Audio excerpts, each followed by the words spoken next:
He was a cellist, is a cellist in Sarejevo.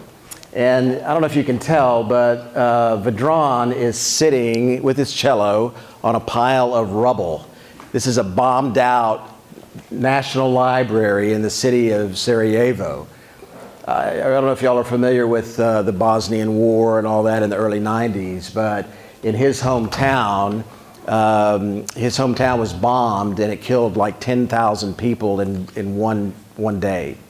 He was standing in line at one of the working bakeries in his hometown, and another bombing occurred and it killed 22 people.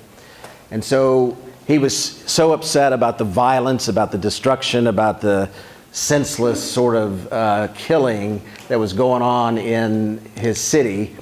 He's a world-class cellist. He decided that he would go to funerals, he would go to bombed out buildings, he would go to anywhere he could go, and he would sit in the rubble and he would break out his cello and he would play music as sort of this in opposition to all the violence and destruction and abuse that was going on in his city. I think it's a wonderful picture of hope. This guy chooses, instead of reacting in violence, he chooses to unleash the beauty of his music and create a different sort of atmosphere than the one that is sitting on around him. Interestingly enough, he did this for days and days and days, and he was never shot at. He was never shot at by opposition forces. So it reminded me of this passage in, I don't know if I can get to it. Can I get to it? You got me, Charles? It reminded me of this passage of hope in Isaiah 61. It says, "The Spirit of the Lord God is upon me because the Lord has anointed me." Later, Jesus would use this as his beginning to his work. "He has sent me to bind up the brokenhearted, to tell them God will give beauty for their ashes, and they will rebuild the old ruins." Hopeful passage, right? Vedran Smilovich is a person of hope. So hope is about believing in the potential in us for a life that is greater than the one our frightened and limited self has designed. It's something that is believing in the potential in us for a life that is greater than the one our frightened selves cannot even imagine. So I wanted to just leave you guys with 3 questions today, okay?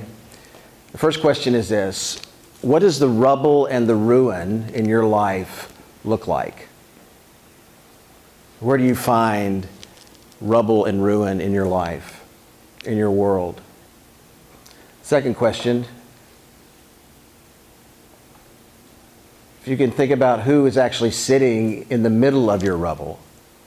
Who is the person? Who are the people? What's the community that's sitting in the middle of your rubble and ruin, unleashing the beauty of music or the power of hope, offering hope in that rubble to what life can be?